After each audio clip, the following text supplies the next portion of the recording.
और चलिए सबसे पहले बड़ी खबर का रुख कर लेते हैं। बीजापुर से बड़ी खबर, जहां नक्सलियों ने किया आईईडी ब्लास्ट और सीआरपीएफ का एक जवान घायल है। उसूर थाना क्षेत्र के गलगम में के पास यह हादसा हुआ है। सीआरपीएफ 168 बटालियन के जवान दीपक पासवान घायल हो गए हैं। सर्चिंग के दौरान आईईडी की चपेट में आने से जवान घायल हो गए। तो ये आपको बता दें कि जहां पर सीआरपीएफ का एक जवान घायल है, उसूर थाना क्षेत्र के गलगम के पास यह ब्लास्ट हुआ और उसी दौरान इसकी चपेट में एक जवान, जिनका नाम दीपक पासवान बताया जा रहा है, वो इसकी चपेट में आ गए।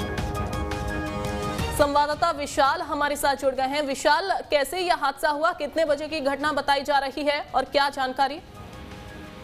हाँ बिल्कुल, देखिए अंजलि, मैं आपको बता दूं, ये पूरा जो मामला है उसूर थाना क्षेत्र के गलगम के पास का मामला है। दरअसल सुबह जो सीआरपीएफ के जो जवान है वो दरअसल एंटी नक्सल ऑपरेशन पे निकले हुए थे। उस दरमियान जो है नक्सलियों ने आईईडीज लगा के रखे थे ताकि सुरक्षा बलों को नुकसान हो, और ऐसे ही उनकी जो मंशा है उसके चलते सीआरपीएफ का जवान का पैर उस आईईडी के चपेट में आया। और हालांकि जिस तरीके से जानकारी मिल रही है कि जिस तरीके से हमने आला अधिकारियों से बात किया तो फिलहाल अभी जवान की स्थिति बेहतर है, लेकिन कहीं ना कहीं सुरक्षा बलों को नुकसान पहुंचा रहे थे। इस तरह के आईईडी जो है नक्सली है वो लगाते रहते, लेकिन लिहाजा किसी तरह का कोई नुकसान नहीं हुआ। अगर हम बात करें 2 दिन पहले ही जो नक्सलियों को मार गिरा जवानों को, कहीं ना कहीं इसको लेकर कहीं ना कहीं इस तरह के हरकत अगर पूरे मामले में देखा जाए। बिल्कुल विशाल, लेकिन क्या ये मानकर चला जाए कि पिछले दिनों जो यहाँ पर एक घटनाक्रम हुआ था जिसमें नक्सलियों को ढेर कर दिया गया था सुरक्षा बलों के जवानों की ओर से, क्या उससे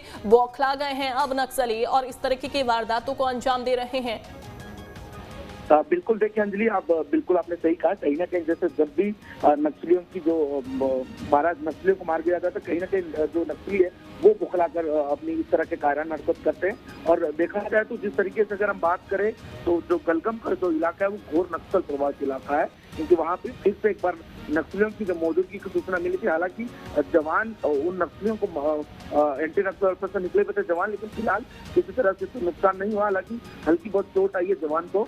जवान का नाम दीपक बताया जा रहा है, लेकिन फिलहाल अभी किसी तरह की नुकसान अभी दीपक को नहीं हुई है। हालांकि अभी सब सुरक्षित है, अभी जवान अभी भी वहीं पे है। हालांकि जवान अभी निकले नहीं हुए, निकलने के बाद पूरी जानकारी देखी जाएगी और साथ ही जवान को बीजापुर जिला अस्पताल लेकर आया जाएगा और साथ ही यहाँ पे इलाज कराया जाएगा फिलहाल, लेकिन जवान की स्थिति बेहतर है। ठीक है विशाल, बहुत शुक्रिया आपका जानकारी देने के लिए।